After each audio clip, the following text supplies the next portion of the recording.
తిరుమల శ్రీవారి మహాప్రసాదం లడ్డూ తయారీకి వినియోగించే నెయ్యిలో జంతువుల కొవ్వులు కలిపినట్లు వచ్చిన ఆరోపణలను కేంద్ర ప్రభుత్వం తీవ్రంగా పరిగణించింది. కేంద్ర ఆరోగ్య శాఖ మంత్రి, బీజేపీ జాతీయ అధ్యక్షుడు జయప్రకాశ్ నడ్డా దీనిపై స్పందించారు.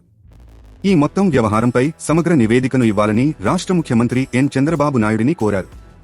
ఈ మేరకు ఢిల్లీలో జరిగిన ఒక కార్యక్రమంలో నడ్డా మాట్లాడుతూ తాను ఆంధ్రప్రదేశ్ ముఖ్యమంత్రి చంద్రబాబు నాయుడితో మాట్లాడానని, వారి వద్ద ఉన్న సమాచారాన్ని పంపించమని చెప్పానని అన్నారు. కేంద్రం ఈ విషయంలో రాష్ట్రానికి పూర్తిగా సహకరిస్తుందని తెలిపారు.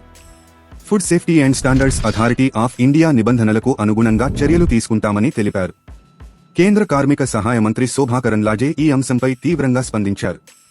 తిరుమలకు చెందిన కళాశాలల్లో పద్మావతి, శ్రీనివాసుల ఫోటోలను తొలగించాలని, హిందూయేతర గుర్తులను సప్తగిరులపై ఏర్పాటు చేయాలని జగన్ అండ్ కో చూసిందని ఆరోపించారు. హిందువులు కాని వారిని బోర్డు చైర్మన్గా నియమించిందని, జంతువుల కొవ్వులను పవిత్ర ప్రసాదంలో కలిపిందని విమర్శించారు. వెంకటేశ్వరస్వామి, మా చుట్టూ జరుగుతున్న ఈ హిందూ వ్యతిరేక రాజకీయాలను మమ్మల్ని క్షమించు అంటూ ఘాటుగా స్పందించారు. కేంద్ర ఆహార, ప్రజా పంపిణీ మంత్రి ప్రహ్లాద్ జోషి తీవ్రంగా స్పందించారు. లడ్డూ కల్తీ ఆరోపణలపై దర్యాప్తు అవసరమని, దీనిపై సమగ్రంగా విచారణ జరిపి దోషులుగా తేలిన వారిని శిక్షించాలని డిమాండ్ చేశారు. కేంద్ర గ్రామీణాభివృద్ధి, పంచాయతీరాజ్ శాఖ మంత్రి గిరిరాజ్ సింగ్ మాట్లాడుతూ సీబీఐ విచారణకు డిమాండ్ చేశారు.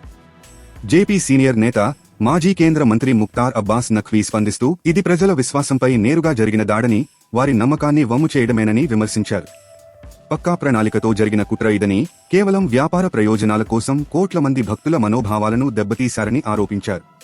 దీనికి కారకులను కఠినంగా శిక్షించాలని, ఇది ఏమాత్రం క్షమించరాని నేరమని అన్నారు. తిరుమల శ్రీవారి ప్రసాదం లడ్డూలో కల్తీపై ఆంధ్రప్రదేశ్ ముఖ్యమంత్రి చంద్రబాబు తీవ్రంగా స్పందించారు. కోట్లాది మంది శ్రీవారి భక్తుల మనోభావాలకు సంబంధించిన ఈ అంశం చాలా సున్నితమైందని చెబుతూ తప్పు చేసిన వారిని ఎట్టి పరిస్థితుల్లోనూ వదిలిపెట్టబోమని తేల్చి చెప్పారు. వారు చరిత్రహీనులుగా మిగిలిపోయేలా శిక్షిస్తామని స్పష్టం చేశారు. ఈ మేరకు శనివారం ఉదయం మంత్రులు, ఉన్నతాధికారులతో సీఎం చంద్రబాబు సమీక్ష జరిపారు. లడ్డూ కల్తీ వ్యవహారంపై సాయంత్రంలోగా సమగ్ర నివేదిక ఇవ్వాలని టీటీడీ ఈవోను సీఎం ఆదేశించారు. గత ప్రభుత్వ హయాంలో టీటీడీలో లడ్డూ తయారీ అపవిత్రంగా మారిందని, తయారీ ప్రక్రియలో అపవిత్ర పదార్థాలు వాడిన అంశంపై తాము సీరియస్గా విచారణ జరిపిస్తున్నామని చంద్రబాబు తెలిపారు. ప్రపంచవ్యాప్తంగా ఉన్న శ్రీవారి భక్తుల ఆవేదనను ప్రభుత్వం పరిగణనలోకి తీసుకుందన్నారు.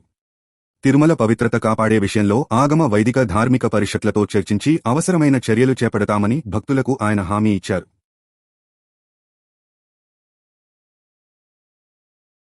తాజా సమాచారం కోసం లైక్ చేయండి, సబ్స్క్రైబ్ చేయండి, నోటిఫికేషన్ల కోసం గంట సింబల్ ఆన్ చేసి పెట్టండి.